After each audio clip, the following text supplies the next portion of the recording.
हम लोग PYQ series कर रहे हैं, इंडियन पॉलिटी का कर रहे हैं, जो कि विभिन्न PCS एग्जाम्स एवं IAS में भी पूछे जा चुके हैं और आगे आने वाले किसी भी PCS एग्जाम्स एवं जनरल कंपटीशन के लिए भी काफ़ी महत्वपूर्ण होंगे। जनरल में जैसे कि SSC, railway, BSSC inter level एवं BSSC के थ्रू जो ग्रेजुएट लेवल का एग्ज़ाम्स होता है, या फिर बिहार दरोगा का जो एग्ज़ाम होता है जहाँ सामान्य अध्ययन से क्वेश्चन पूछे जाते हैं, एवं BPSC के थ्रू जो टीचर्स का एग्ज़ाम लिए जाते हैं, या फिर अन्य स्टेट में भी जो टीचर्स के एग्ज़ाम होते हैं, उनके लिए भी काफ़ी इम्पोर्टेंट सेशन होंगे।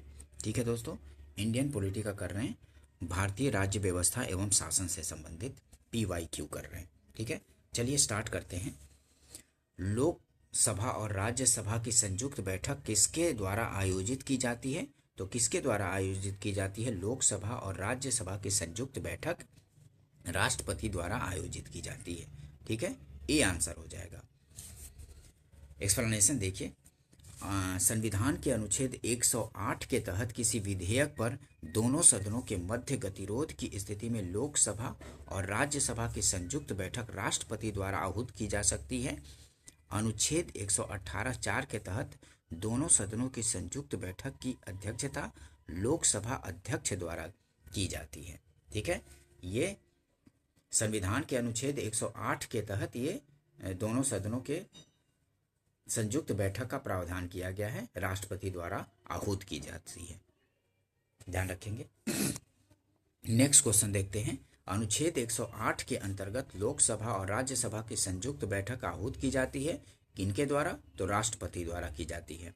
ध्यान रखेंगे कि अनुच्छेद 108 के अंतर्गत लोकसभा और राज्यसभा की संयुक्त बैठक आहूत की जाती है, मतलब बुलाई जाती है, राष्ट्रपति द्वारा बुलाई जाती है। ठीक है, नेक्स्ट क्वेश्चन देखते हैं। भारतीय संसद का संयुक्त अधिवेशन निम्नलिखित में से कौन एक बुला सकता है? तो कौन बुला सकते हैं? राष्ट्रपति बुला सकते हैं, ये आंसर होगा, ध्यान रखेंगे।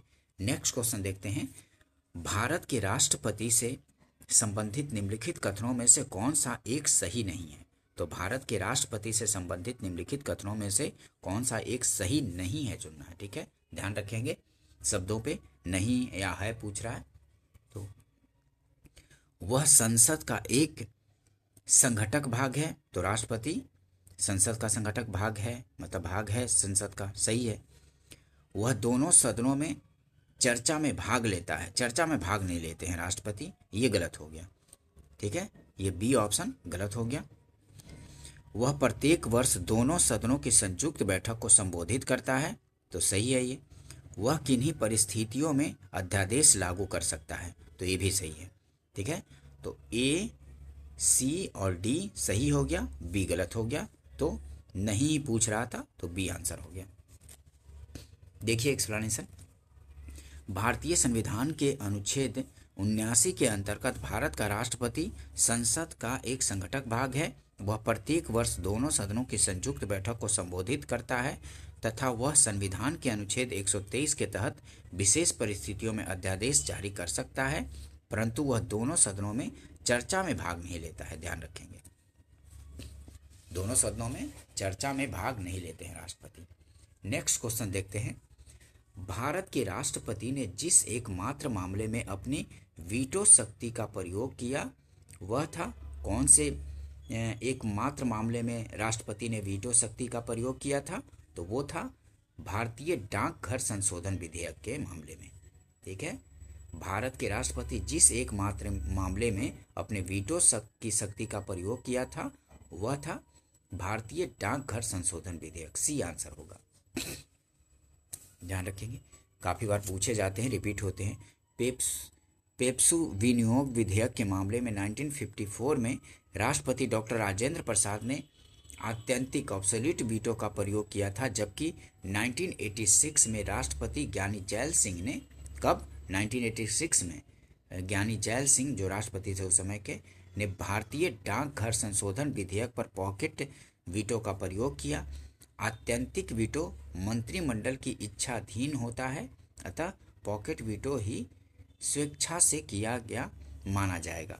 ठीक है, नेक्स्ट क्वेश्चन देखते हैं। भारतीय संविधान के किस अनुच्छेद के अंतर्गत राष्ट्रपति संसद के दोनों सदनों द्वारा पारित किसी बिल पर अपनी स्वीकृति रोक सकते हैं? तो किस अनुच्छेद में है? तो अनुच्छेद 111 के अनुसार ही राष्ट्रपति अनुमति को रोक सकते हैं। ठीक है, देखिए, भारतीय संविधान के किस अनुच्छेद के अंतर्गत राष्ट्रपति संसद के दोनों सदनों द्वारा पारित किसी बिल पर अपनी स्वीकृति रोक सकते हैं? तो स्वीकृति रोक सकते हैं अनुच्छेद 111 के तहत ही।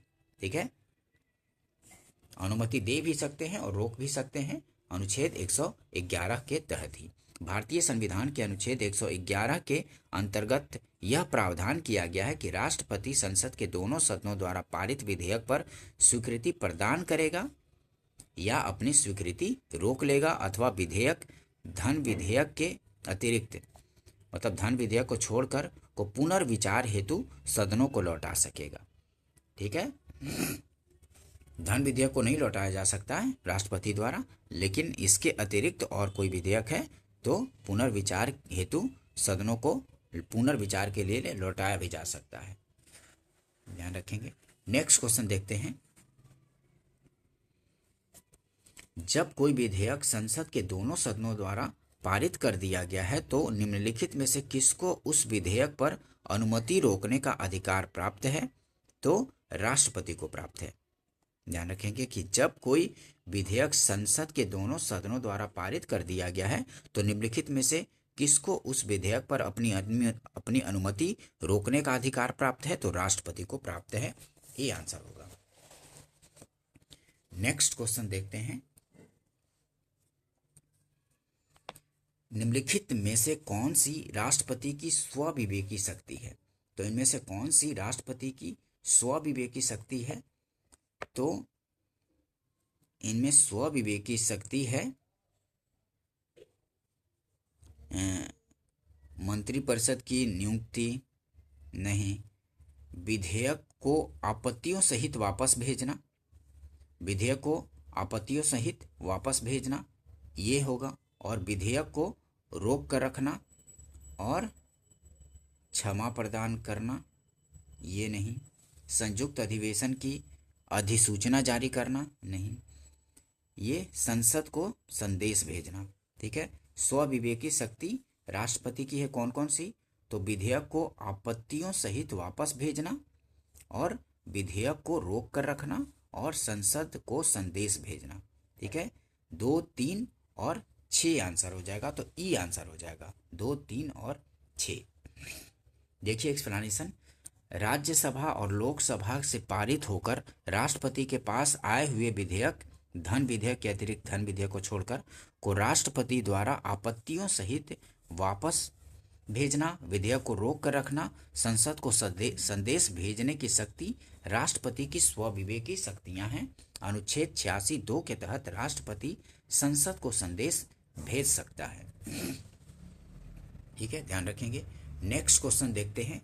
जब केंद्रीय मंत्रिमंडल ने वर्ष 2002 में चुनावी सुधारों पर अध्यादेश में बिना किसी बदलाव के उसे राष्ट्रपति को वापस भेजा, तब राष्ट्रपति ने भारतीय संविधान को कौन से अनुच्छेद के अंतर्गत उसे अपनी सहमति दी? तो अनुच्छेद 123 के तहत अपनी सहमति दी थी। सी आंसर हो जाएगा। ठीक है, जब केंद्रीय मंत्रिमंडल ने वर्ष 2002 में चुनावी सुधारों पर अध्यादेश में बिना किसी बदलाव के उसे राष्ट्रपति को वापस भेजा, तब राष्ट्रपति ने भारतीय संविधान के कौन से अनुच्छेद के अंतर्गत उसे अपनी सहमति दी थी? तो अनुच्छेद 123 के तहत सहमति दी थी। अनुच्छेद 123 राष्ट्रपति के अध्यादेश जारी करने संबंधी शक्तियों का वर्णन करता है, ध्यान रखेंगे। नेक्स्ट क्वेश्चन देखते हैं। भारत के संविधान के किस अनुच्छेद के अधीन भारत के राष्ट्रपति को अध्यादेश जारी करने की शक्ति है? तो अध्यादेश जारी करने की शक्ति है अनुच्छेद 123 के अंतर्गत। डी आंसर हो जाएगा, ध्यान रखेंगे। नेक्स्ट क्वेश्चन देखते हैं। राष्ट्रपति द्वारा जारी एक अध्यादेश संसद के सत्र शुरू होने के बाद कितने समय तक रखा जाना आवश्यक है? तो 6 सप्ताह तक। ठीक है, राष्ट्रपति द्वारा जारी एक अध्यादेश संसद के सत्र शुरू होने के बाद पूछ रहा है, तो संसद के सत्र शुरू होने के बाद कितने समय तक रखा जाना आवश्यक है? तो 6 सप्ताह के अंदर पास कर देना चाहिए, ठीक है, अध्यादेश को, तभी वो बना रहेगा, कानून बन जाएगा, नहीं तो फिर वो अध्यादेश खत्म हो जाएगा, ठीक है। राष्ट्रपति द्वारा जारी एक अध्यादेश संसद के सत्र शुरू होने के बाद कितने समय तक रखा जाना आवश्यक है? 6 सप्ताह तक, ध्यान रखेंगे इसको। अनुच्छेद 123(2) क के अनुसार राष्ट्रपति द्वारा जारी अध्यादेश को संसद के सत्र शुरू होने के बाद 6 सप्ताह के अंदर अनुमोदित होना चाहिए। इस वर्ड को ध्यान रखेंगे। नेक्स्ट क्वेश्चन देखते हैं। निम्नलिखित में से किनकी नियुक्ति भारत के राष्ट्रपति द्वारा की जाती है? किनकी नियुक्ति भारत के राष्ट्रपति द्वारा की जाती है? तो वित्त आयोग के अध्यक्ष की नियुक्ति की जाती है। योजना आयोग के उपाध्यक्ष की नियुक्ति नहीं, तो ये नहीं। संघ राज्य क्षेत्र का मुख्यमंत्री, तो ये भी सही है, ठीक है, 1 और 3 सही हो जाएगा। संघ राज्य क्षेत्र के मुख्यमंत्री की नियुक्ति भी राष्ट्रपति ही करते हैं और वित्त आयोग के अध्यक्ष की नियुक्ति भी राष्ट्रपति करते हैं, तो 1 और 3 सही हो जाएगा, तो सी आंसर होगा, ठीक है, सी आंसर होगा। केवल 1 और 3 सही है। एक्सप्लेनेशन देखिए। अनुच्छेद 280(1) के अनुसार वित्त आयोग के अध्यक्ष की नियुक्ति राष्ट्रपति द्वारा की जाती है। अनुच्छेद 239 क के उपखंड 5 के तहत संघ राज्य क्षेत्र के मुख्यमंत्री की नियुक्ति राष्ट्रपति करता है तथा अन्य मंत्रियों की नियुक्ति राष्ट्रपति मुख्यमंत्री के सलाह पर करेगा तथा मंत्री राष्ट्रपति के प्रसाद पर्यंत पद धारण करेंगे। योजना आयोग के उपाध्यक्ष की नियुक्ति प्रधानमंत्री द्वारा की जाती है। ये ध्यान रखेंगे कि योजना आयोग के उपाध्यक्ष की नियुक्ति प्रधानमंत्री द्वारा की जाती है। अब योजना आयोग के स्थान पर नीति आयोग ला दिया गया है, ठीक है। नीति आयोग का गठन 1 जनवरी 2015 में किया गया था। उस समय प्रधानमंत्री कौन थे? नरेंद्र मोदी थे ना। उसी समय वो योजना आयोग को समाप्त करके और नीति आयोग को लाया गया था। नेक्स्ट क्वेश्चन देखते हैं। निम्नलिखित में से राष्ट्रपति किसकी नियुक्ति करता है? तो राष्ट्रपति भारत के महान्यायवादी की नियुक्ति करता है, बिल्कुल। नियंत्रक एवं महालेखा परीक्षक की नियुक्ति करता है।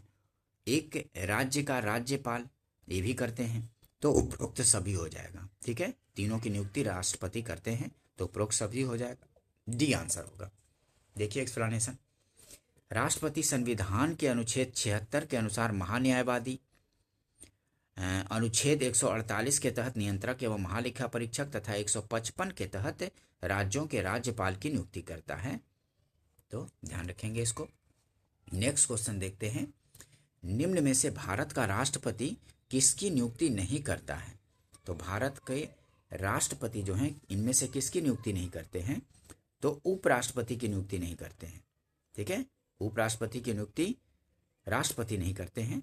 प्रधानमंत्री की करते हैं, राज्यपाल की करती हैं, मुख्य निर्वाचन आयुक्त का भी करते हैं, लेकिन उपराष्ट्रपति का नियुक्ति ये राष्ट्रपति नहीं करते हैं, ध्यान रखेंगे।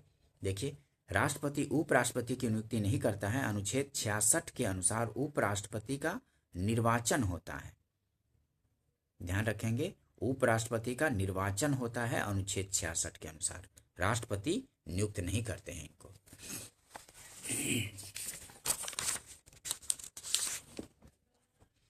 नेक्स्ट क्वेश्चन देखते हैं।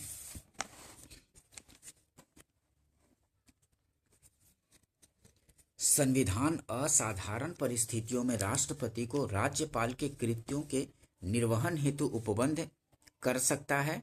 तो अनुच्छेद 160 में संविधान असाधारण परिस्थितियों में राष्ट्रपति को राज्यपाल के कृत्यों के निर्वहन हेतु उपबंध कर सकता है, तो अनुच्छेद 160 में कर सकता है।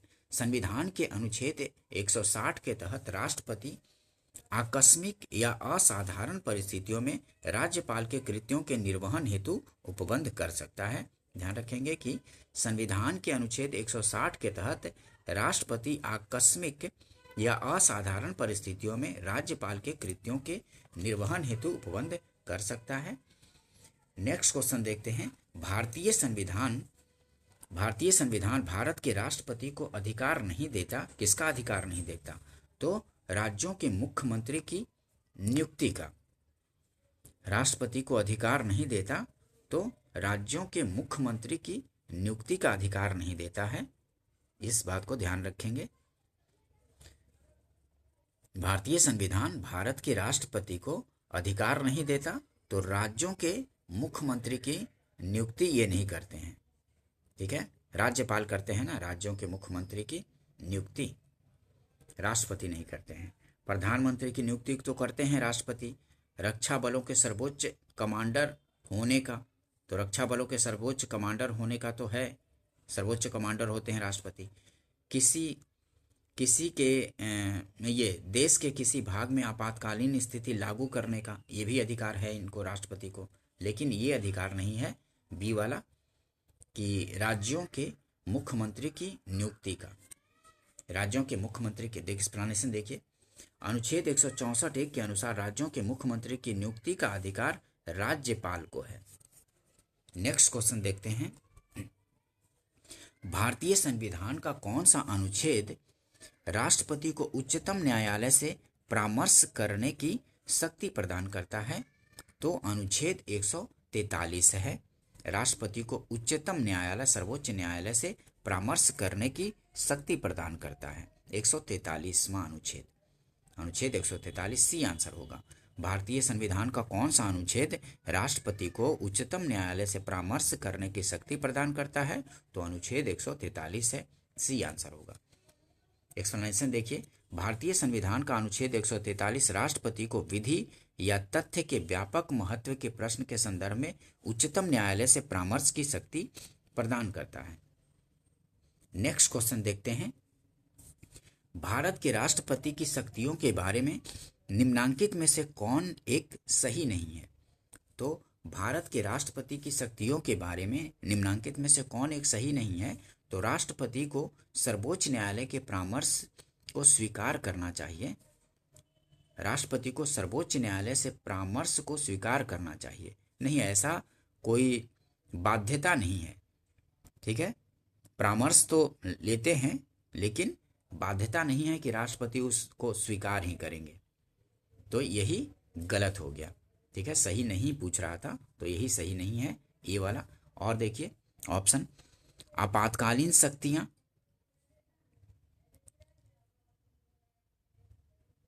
आपातकालीन शक्तियां तो है राष्ट्रपति को।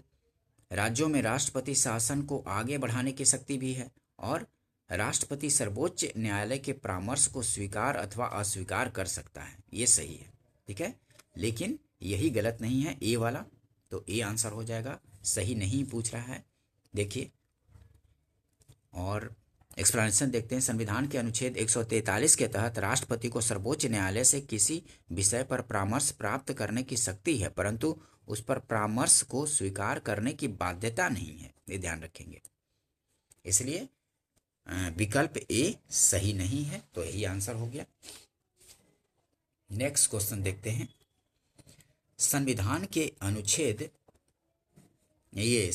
के अनुसार निम्नांकित में से क्या शब्दशः भारत के राष्ट्रपति की शक्ति नहीं है? शब्दशः भारत के राष्ट्रपति की शक्ति नहीं है तो कौन सा है?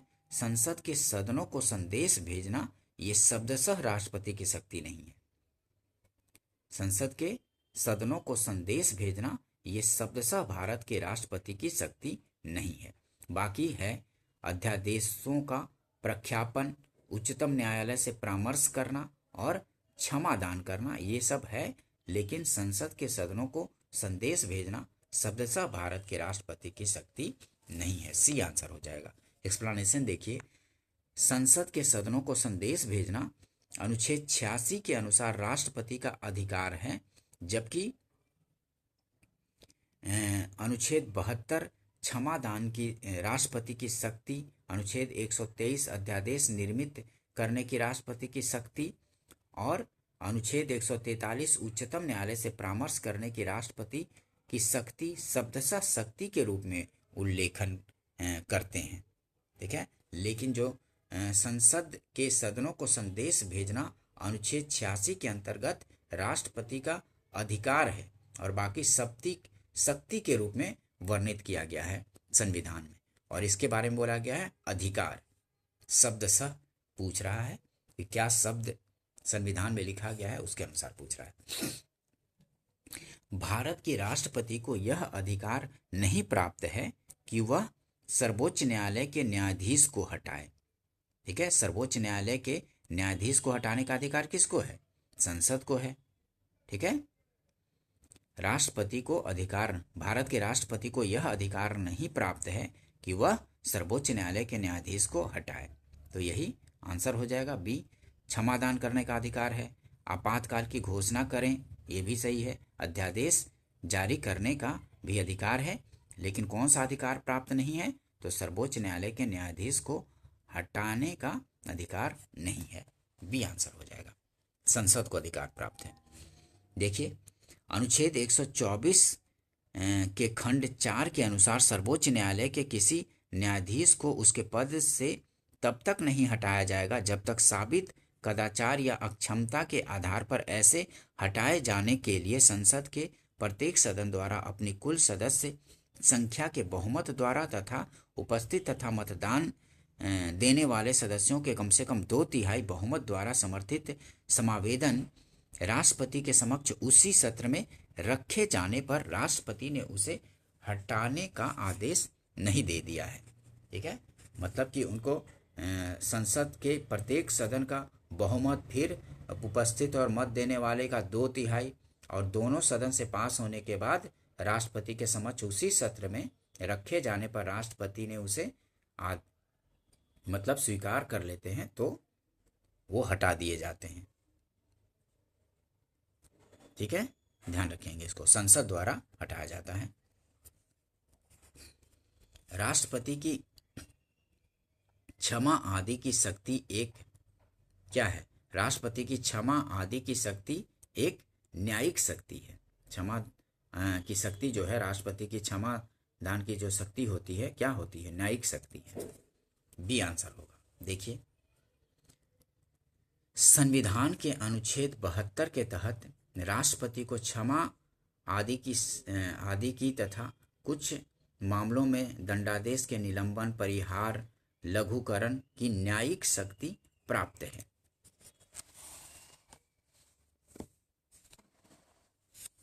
नेक्स्ट क्वेश्चन देखते हैं। निम्नांकित में से किस प्रकार के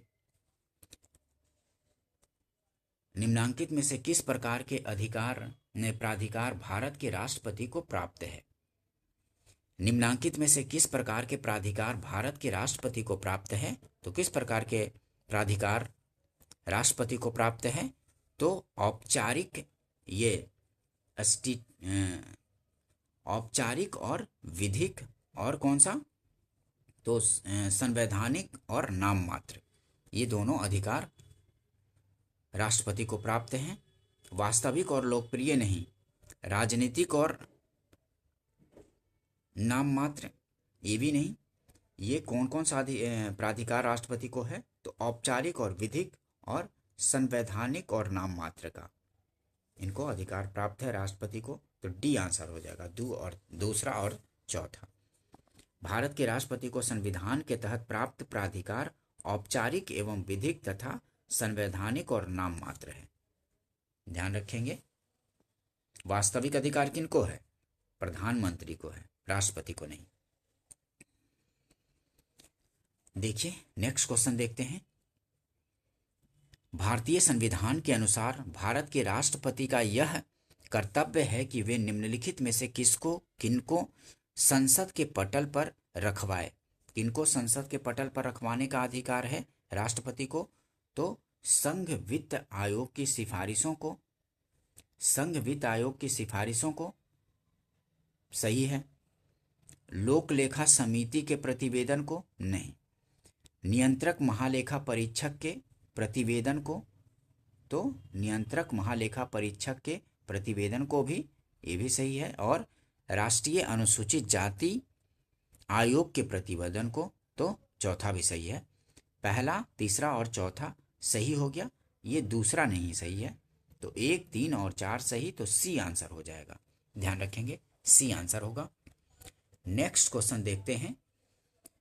संघ वित्त आयोग राष्ट्रीय अनुसूचित जाति आयोग की स्थापना और नियंत्रक एवं महालेखा परीक्षक की नियुक्ति राष्ट्रपति द्वारा की जाती है, जबकि लोक लेखा समिति की स्थापना लोकसभा और राज्यसभा के सदस्यों को मिलाकर की जाती है। इसके अध्यक्ष की नियुक्ति लोकसभा अध्यक्ष द्वारा की जाती है। राष्ट्रपति द्वारा संघ वित्त आयोग की सिफारिशों, नियंत्रक महालेखा परीक्षक के प्रतिवेदन तथा राष्ट्रीय अनुसूचित जाति आयोग के प्रतिवेदन को क्रमशः संविधान के अनुच्छेद 281, 151(1) और 338(6) के तहत संसद के पटल पर रखवाया जाता है। ध्यान रखेंगे इसको। नेक्स्ट क्वेश्चन देखते हैं। निम्न में से कौन सा संवैधानिक विशेषाधिकार राष्ट्रपति का नहीं है?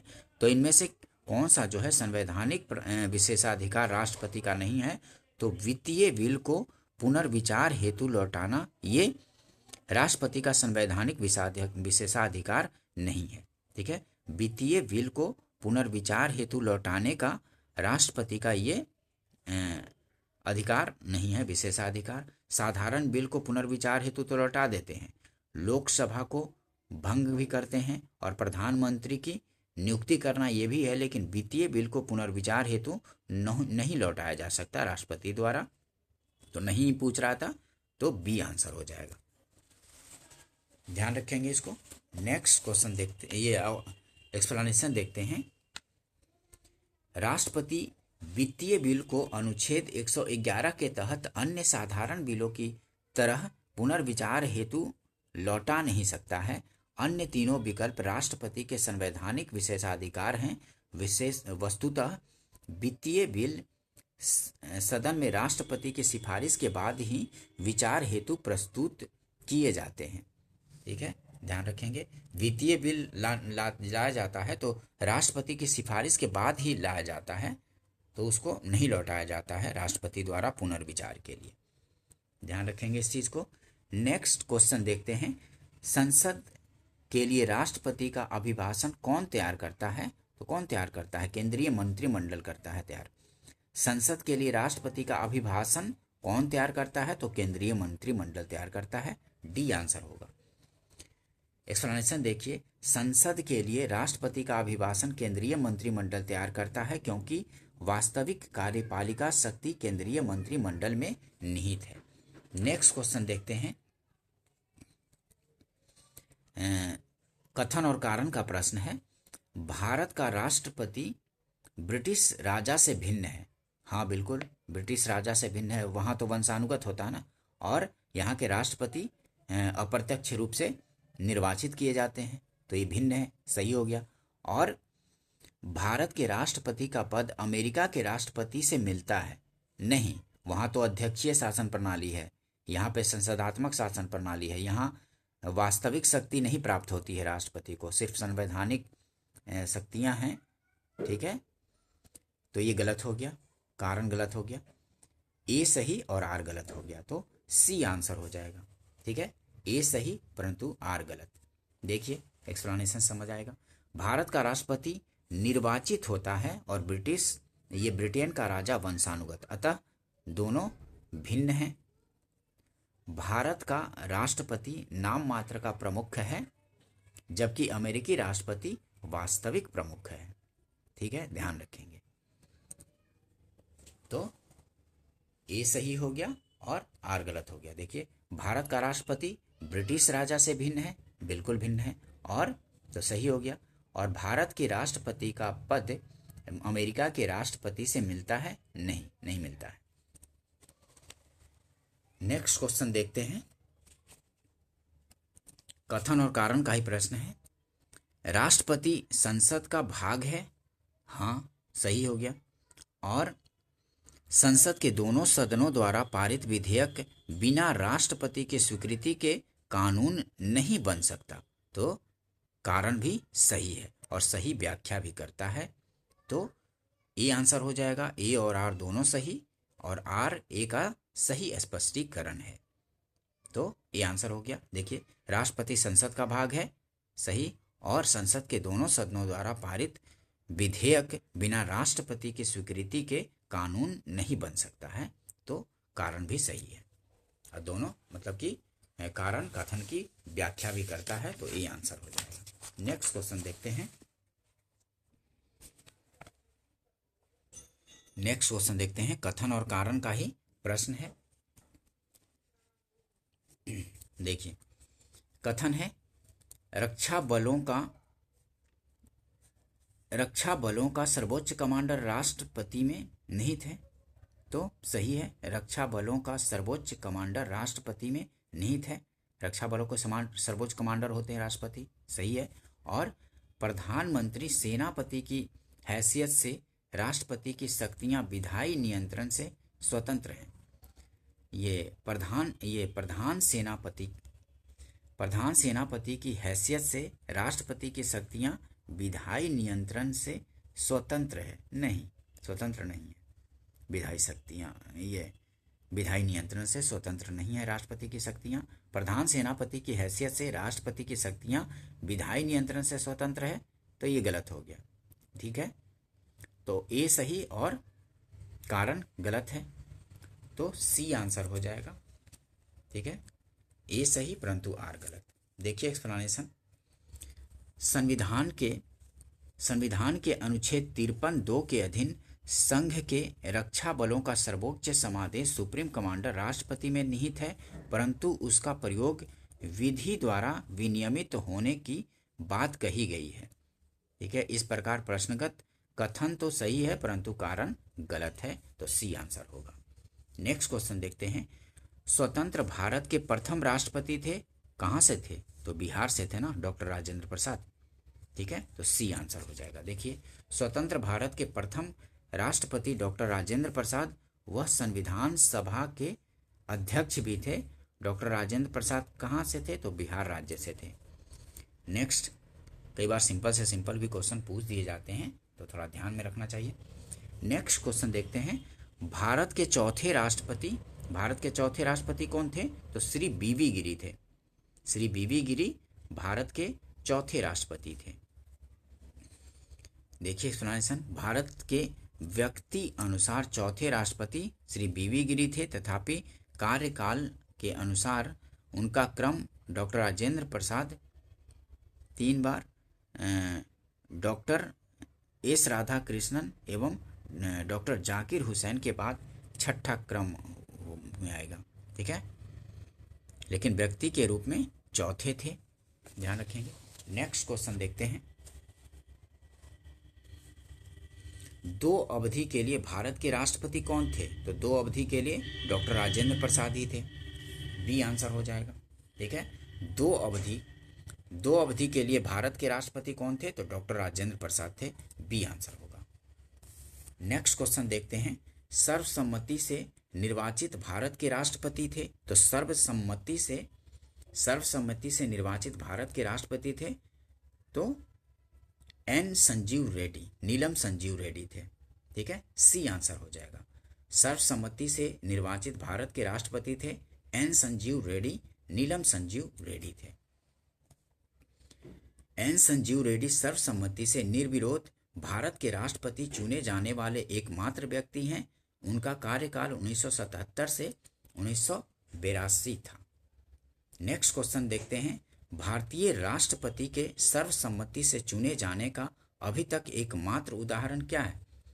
तो सर्वसम्मति से भारत के राष्ट्रपति के सर्वसम्मति से चुने जाने का अभी तक एकमात्र उदाहरण नीलम संजीव रेड्डी है, डी आंसर हो जाएगा।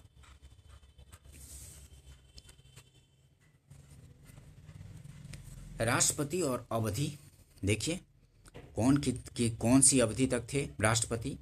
तो फखरुद्दीन अली अहमद कब से कब तक थे? 1974 से 1977 तक थे। ठीक है, और नीलम संजीवा रेड्डी कब से कब तक थे? तो 1977 से 1982 तक थे नीलम संजीव रेड्डी। और डॉक्टर जाकिर हुसैन कब तक थे? तो डॉक्टर जाकिर हुसैन 1967 से 1969 तक थे। और बीबी गिरी कब से कब तक थे? तो बीबी गिरी 1969 से 1974 तक थे, ध्यान रखेंगे। नेक्स्ट क्वेश्चन देखते हैं, निम्न में से कौन राष्ट्रपति होने से पूर्व भारत के उपराष्ट्रपति पद पर आसीन नहीं रहे? तो कौन जो थे भारत ये कौन राष्ट्रपति होने से पूर्व भारत के उपराष्ट्रपति पद पर आसीन नहीं रहा? तो वो थे नीलम संजीव रेड्डी। ये राष्ट्रपति होने से पूर्व उपराष्ट्रपति नहीं बने थे, ये डायरेक्ट राष्ट्रपति ही बने थे। ठीक है, पहले उपराष्ट्रपति नहीं बने थे। सी आंसर हो जाएगा। दिए गए विकल्पों में से नीलम संजीव रेड्डी ही ऐसे राष्ट्रपति हैं जो उपराष्ट्रपति पद पर आसीन नहीं रहे। ठीक है, ध्यान रखें दोस्तों। अगर सेशन पसंद आया हो तो इसको लाइक कीजिए, अपने फ्रेंड सर्किल में शेयर भी कर दीजिए, अपने ग्रुप में जो भी तैयारी करने वाले बच्चे हों। ठीक है, और ताकि और भी इस तरह के इम्पोर्टेंट वीडियो आप लोग के लिए लाया जा सके। ठीक है, और भी सब्जेक्ट के, और सब्सक्राइब भी कर लीजिए। ठीक है दोस्तों, मिलते हैं नेक्स्ट वीडियो में। वीडियो देखने के लिए थैंक यू दोस्तों।